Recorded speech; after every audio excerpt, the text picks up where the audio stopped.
Welcome. In this video, I'll be discussing the relationship of foam rolling to performance, particularly to performance enhancement, okay? I'll also discuss some of the strategies and some of the ways in which to use a foam rolling timing and technique, okay? So why foam roll?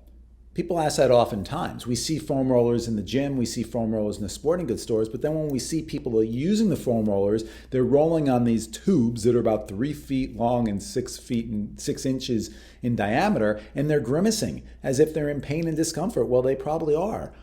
So why do it? Well, there's good reason to do it. And that pain and discomfort, well, that comes along with it, but that tends to diminish over time if you're consistent with your foam rolling.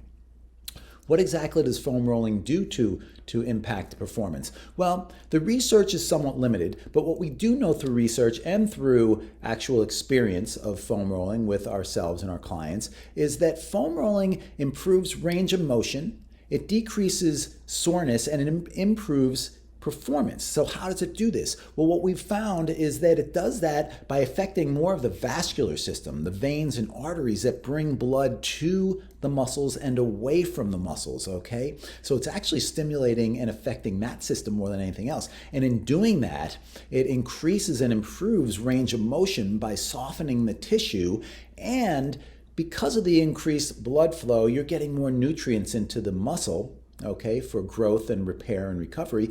And the blood is also taking toxins out of the muscles. So it's faster recovery, less soreness time.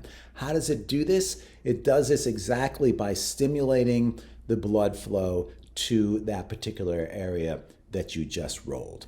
Now, a caveat is that if you're on blood thinners or have clotting problems, just concur with your healthcare professional before you begin a foam rolling program. Okay, so a little bit about when to foam roll.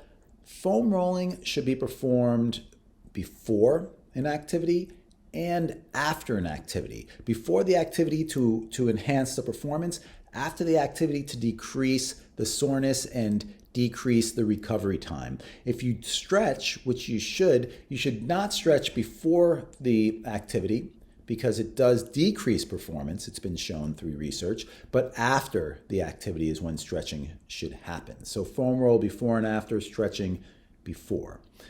How long should you foam roll? Well, each extremity should get about 3 minutes. So 3 minutes each arm, 3 minutes each leg, and then 3 minutes on the neck, mid-back, low back, and 3 minutes on the buttocks. 3 minutes on all of those areas, okay? If you find a particularly sore area, you might want to hold it there for a little while until that soreness diminishes. For time's sake, if you don't have time to roll your whole body, find those areas that are sore, or go to those areas that you're about to work out, or the ones that you just worked out, and focus on those, and that should do. All it takes is body weight. You don't need any additional weight with the foam roller. Okay, and make sure you're well hydrated. One last thing is that for those serious athletes, if you're overreaching in your training at any particular time in your period of training, that's when foam rolling can be really important. Don't overtrain, stay hydrated, and it should go really well, and you'll experience the amazing benefits of foam rolling as it applies to improving your performance. Thank you for listening. Until next time, stay well.